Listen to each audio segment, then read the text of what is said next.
5 വർഷത്തെ കാലാവധി പൂർത്തിയാക്കി കേരള ഗവർണർ ആരിഫ് മുഹമ്മദ് ഖാൻ ഇന്ന് കേരളത്തിൽ നിന്നും മടങ്ങും.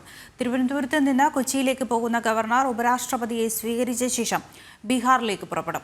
സംസ്ഥാന സർക്കാരിന്റെ സ്വജനപക്ഷപാതത്തിലും കെടുകാര്യസ്ഥതയിലും എന്നും കലഹിച്ച ഗവർണർ കൂടിയാണ് കേരളത്തിൽ നിന്നും മടങ്ങുന്നത്.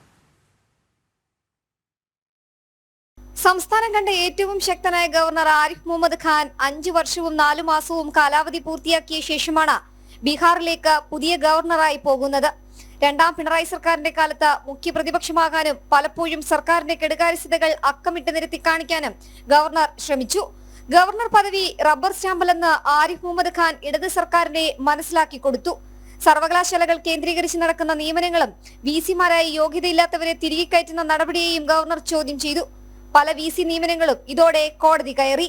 സർക്കാരിന്റെ സ്വജനപക്ഷപാത നിലപാടുകളെ ചോദ്യം ചെയ്തായിരുന്നു പരസ്യയുദ്ധത്തിന്റെ തുടക്കം. അത് പിന്നീട് സർക്കാരിനെതിരെ തുറന്ന യുദ്ധമായി മാറി.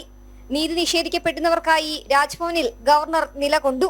ഇന്ന് കൊച്ചിക്ക് പുറപ്പെടുന്ന ഗവർണർ കൊച്ചിയിൽ നിന്നും പാട്നയിലേക്കാണ് വിമാനമാർഗം പോവുക.